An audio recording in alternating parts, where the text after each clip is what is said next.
You're listening to the official podcast of Asbury University, produced by students with God-honoring conversations that inform, edify, and encourage. This is Asbury. We explore culture and current topics through a Christian worldview, promoting a well-balanced life, and we empower our community to belong, become, and be set apart. I'm your host, Abby Lobb. Welcome to This is Asbury.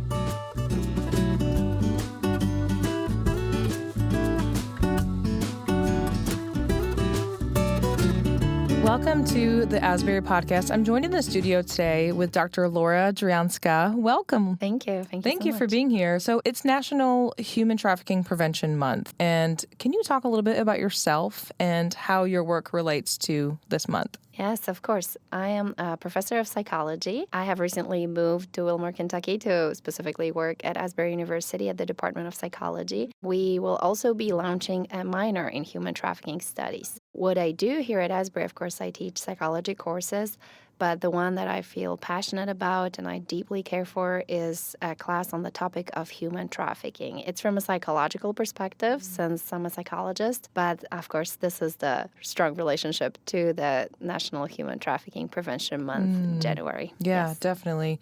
So you have an amazing story with a lot of traveling. You're from Poland, but you've been Poland, Italy, California, and now you're here at Asbury. Can you tell me just how you ended up here? What brought you here? Yes, of course. So I'm originally from Poland. I was born and raised in Poland. Then one country that's missing from your list is Ecuador. Oh, okay. Wow. I got my undergrad in Ecuador, and this is also where I've been going through some challenges in life. I was probably the age of most Asbury students right now. This is when I was introduced to the Lord by Asburyans, a couple of missionaries in Ecuador who really, I feel like they're a spiritual daughter, and they have been my mentors ever since. And this is where, for the first time, I heard about a Christian university, Asbury University. It was a time of many challenges in my life, but also huge blessings. This is when I got to know the Christian Missionary Alliance. Oh, okay. I've done some service with them and was on fire for the Lord. After leaving Ecuador, I came back to Poland, continued my education. I lived in Warsaw, got another degree there. I actually worked a little bit at the Office of International Affairs there, and then I decided to embark on the PhD level education. I chose the theory of social representations, which is a social psychological theory. And there was a very interesting international PhD program that was actually hosted at the Sapienza University of Rome, very large public university in Italy. And it was a program in English, so I decided to pursue this program. Also, my husband is Italian, so that played a part in it. As a part of the process, I became Italian as well. I did my postdoc there, and then I was just really longing for living and working in a Christian place. Really didn't know anybody, just read an announcement, heard about Biola University first. And this is the reason we left Europe and decided to go to the United States, to California first. So I spent the last 6 years working at Biola University, teaching psychology there. And this is also where I developed the classes on the topic of human trafficking. So that has been a wonderful experience. However, California is very far from Europe, and once you have little kids, which we do, it's nice to be a little closer, even in terms of the time difference. Oh, yeah. Calls with a grandma, calls with a family. Mm-hmm. So we were praying about moving closer to Europe. We loved the Christian schools, and then God just opened doors. I wasn't actively pursuing at different universities or looking at many different job offers. I was pretty happy with my work. But then when I heard about the possibility of an opening at Asbury, we just started to pursue it. God continued to open doors, and here we are. We came actually from Europe over here in July, and we've been loving it ever since. Great. So English is what, your third or fourth language? Yes, Polish is my mother tongue, and then we started learning languages early on in Europe, so I started learning English. I speak some Russian because that was the language available. Poland is a post-communist country. That was the language available at school, and I love it. It's a beautiful language. And of course in Ecuador I was studying in Spanish, but I feel like also Italian is pretty much my second language. Yeah. That's the language we speak at home. Right. Yeah. So talk about this interest in studying the prevention of human trafficking. When were you first introduced to this, and how did that passion grow?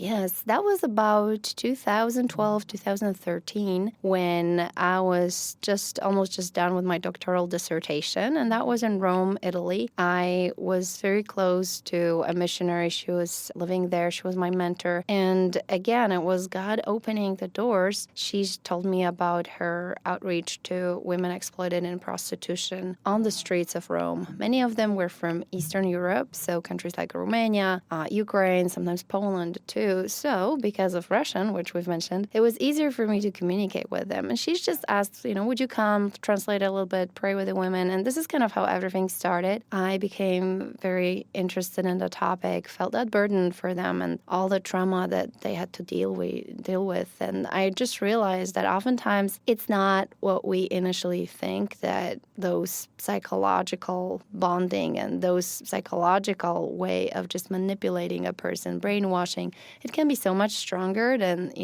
physically putting someone in a cage or like putting them in chained to their bed. So I've realized that there's just a lot going on in terms of dealing with trauma, complex trauma from a psychological perspective. So I looked for resources in my profession, right, in psychology. I just realized, this is so much broader. There's so much more than just sex trafficking. There's labor trafficking, organ trafficking, all those different forms. And it's not only women who are victims, it's also boys and men, and could be a person of any age. So I became passionate about learning more and sharing that knowledge, because I think one of the best things we can do that's fairly cost effective is just talk about it. And at this point, most people have heard about human trafficking, but their idea may be, like mine was, fairly narrow of what it is. So what's important is just to realize that there's so much more that goes into it. Any person can be a victim. For a long time, we had a misunderstanding because the word trafficking, that it was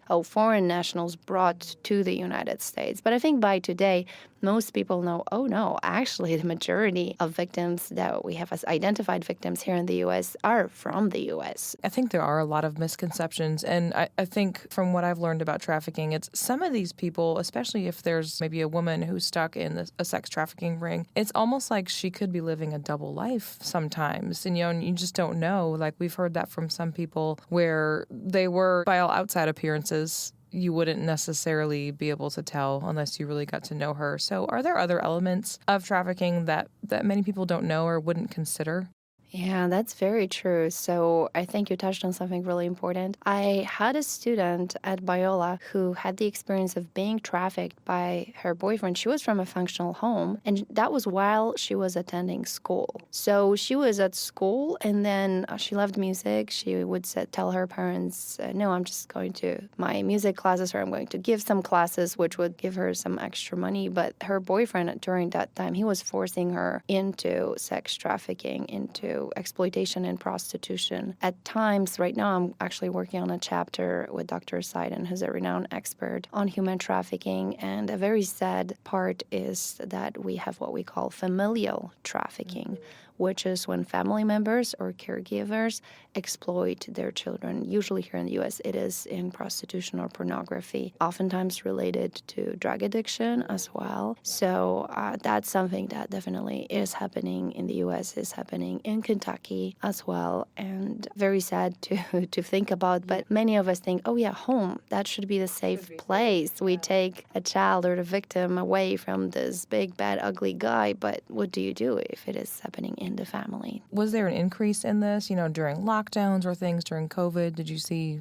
those numbers increase? Mm-hmm. Unfortunately, I'm always cautious to talk about numbers, because one of the things with trafficking, it is difficult to get solid data. There is a lot of it that goes underreported. And of course, that was the challenge with COVID, that initially it could have looked like, there was less of it happening. It was more challenging to report it because of how everything functioned. Right, exactly. There's nowhere to report it to. But one of the things that happened with COVID was that intersection of vulnerability. A lot of people were losing jobs, so there was economic insecurity, even if they were not losing their jobs. But all of a sudden, kids were at home. And even those kids whose parents were wise enough not to overexpose them to screens, all of a sudden had to deal with, all school and everything is online. Everyone's working online. So people were scrambling, were more stressed out, less time, and traffickers were, as they are right now, recruiting, grooming, and reaching out to kids, especially those who before would not really know much about the online etiquette do's and don'ts. So they were exploiting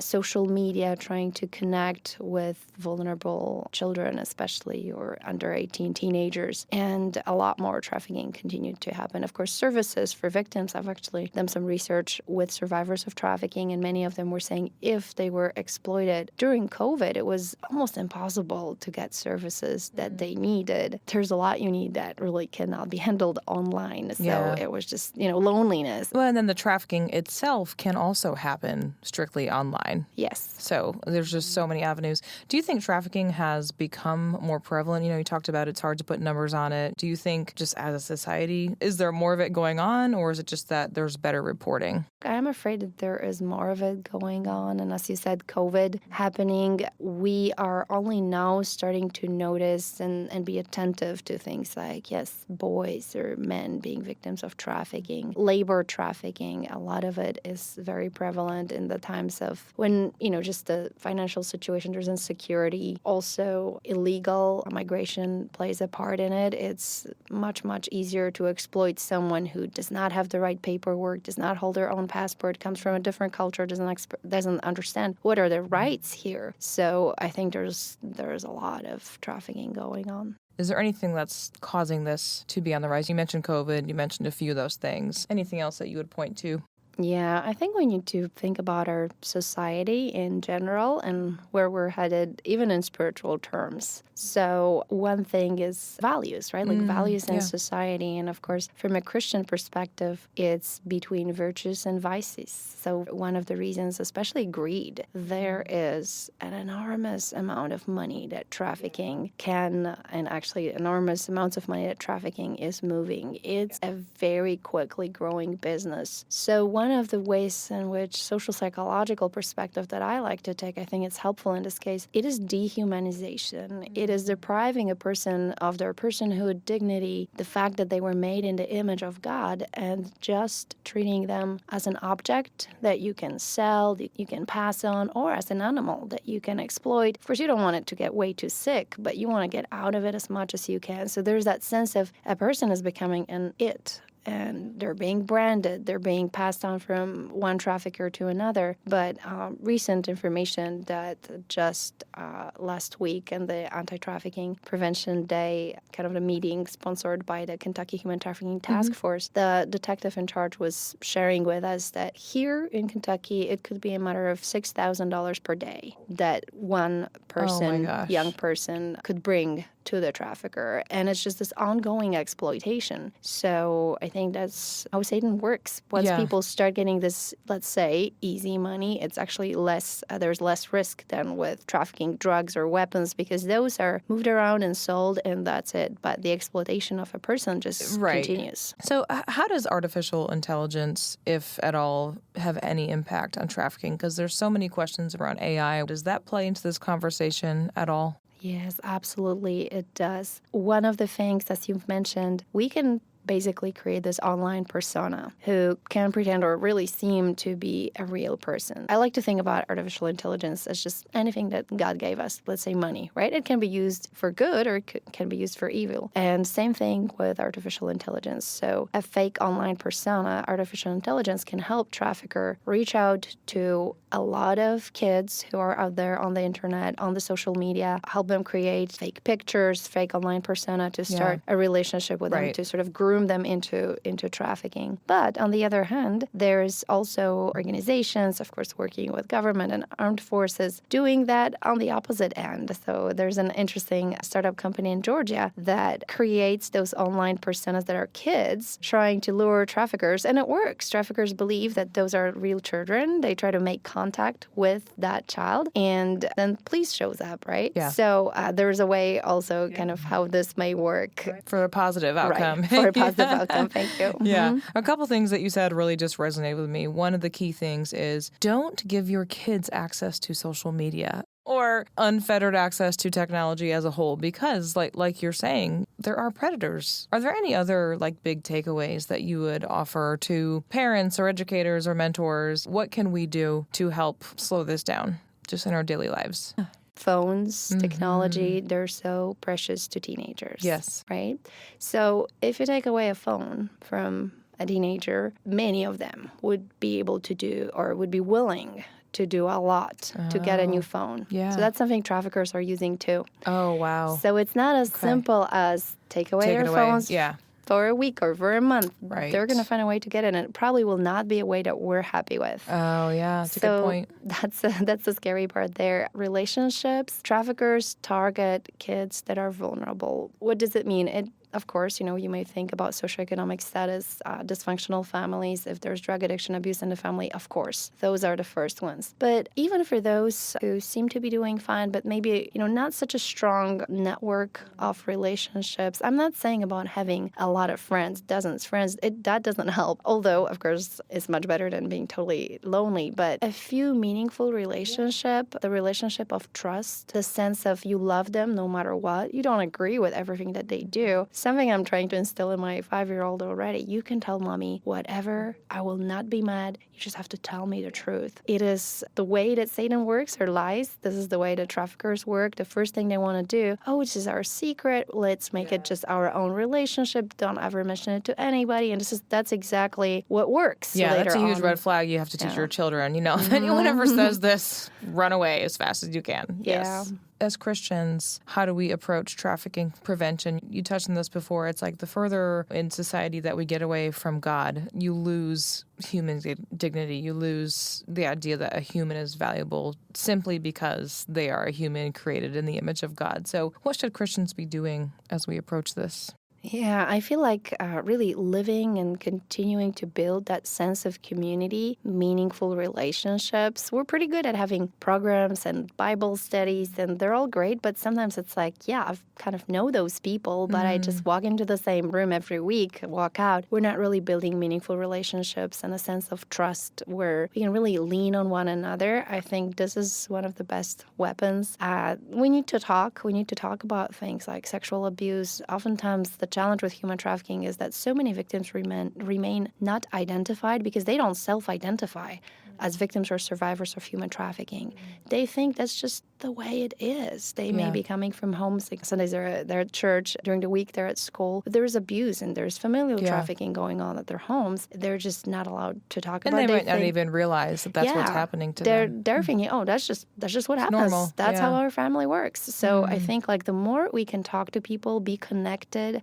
I think sometimes as Christians, oftentimes there's just this facade, we have to look perfect for Sunday church, we have to look perfect to someone else, but we're not.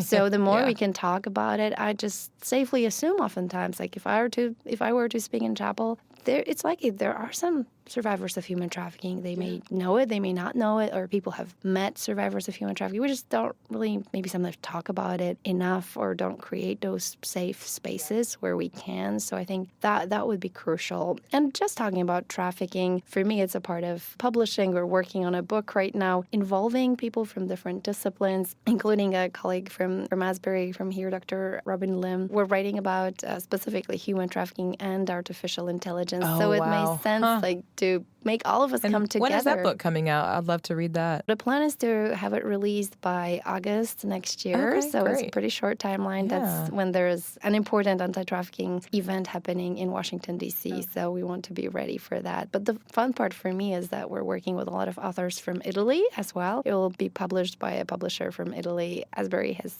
sponsored some work related to this book, so I'm deeply thankful for that. But the more we can come together and just talk about it, share, make room in our sermons and our daily conversations, I think those could all be openings. If nothing else, we could share some red flags, right? Just like what we're doing right now. I think that's crucial for raising awareness. Yeah, I think if there is a student, like you said, who, maybe they don't even realize they haven't self-identified as someone who was trafficked or abused, helping them break the cycle, realizing, okay, this was not normal. I've also heard a lot of people say how pornography use is so prevalent. And so if you just stop using pornography, stop consuming that content, you also can help. Yes, that is a very good point. There's definitely a link between pornography. It's very easily accessible. It's unfortunately as accessible to Christians as anyone else. The hidden nature of it, it seems to people that, well, I'm not really causing any damage. Nobody knows. But there is a strong link with human trafficking. Many people argue that since pornography became so easily accessible on people's phones and computers, like they can do it individually at homes, they don't have to go to some external location to watch this kind of a movie, if you can even call it that. It's caused, for instance, customers in prostitution demand more sickening things, more violent things, strange expectations about sex and sexual relationships, and that can creep into the mind of a Christian as well. So stopping pornography, recognizing that there is that link, and trafficking fuels pornography, especially child pornography. There's a lot of money involved, and it's sinful. That's a great point. Is there anything else in closing, Dr. Dryjanska, that you think people should know or that you'd like to add? That idea of red flags, I think, is really, really important. Just knowing sometimes it's the sense of something's off, something's just not right. Sharing with someone, speaking up, I think as Christians, we have that power of the Holy Spirit who can nudge them. And it could be a relationship with someone who may be trying to groom you. There's just something not right. Be attentive to that, because oftentimes that, not Christians would say, that gut level feeling, there's something's just off, something's not right. I'm not convinced. Yes, you may be right. And if you're not, I don't think anybody will feel particularly hurt. If they do, then that's another issue. But I think that's the way we may want to intervene, say something, or just for our students, make their decisions carefully. Listen to the Holy Spirit who's there to protect them, because I think we do have that power. And pray. It's been hard for me, especially knowing as much as I know about, let's say, the dark side of it, but praying for everyone involved, praying for victims, potential victims, praying for their parents, their families. Our hearts just naturally go out to them. But just as the Lord tells us, pray for your enemies, praying even for traffickers, for customers, for Johns. That's something that's hard for me, but I believe that we're called to do that. Real quickly, I know that there are some hotlines or some numbers. Are there any resources that you would point someone to? Yeah, so a very good website is Polaris. This is U.S. anti-trafficking hotline, and the good thing is you can also chat that number, so you don't necessarily have to call. Right. Oftentimes that's not the safest thing to do, not always possible, but you can also chat, so that would be an important resource. Of course, feel free to reach out to me if you have any questions. Come up to my office. I think we will continue to offer classes. I know also Dr. Glenn Harden teaches a class on human trafficking from a perspective of political science. Oh, so interesting. It's definitely a topic that's important here at Asbury. We deeply, deeply care about knowing more about it. Well, thank you for your time today. I really appreciate you coming in. Thank you so much. Thank you. Well, thank you so much for joining us for this episode of This is Asbury. To learn more about Asbury University, visit asbury.edu.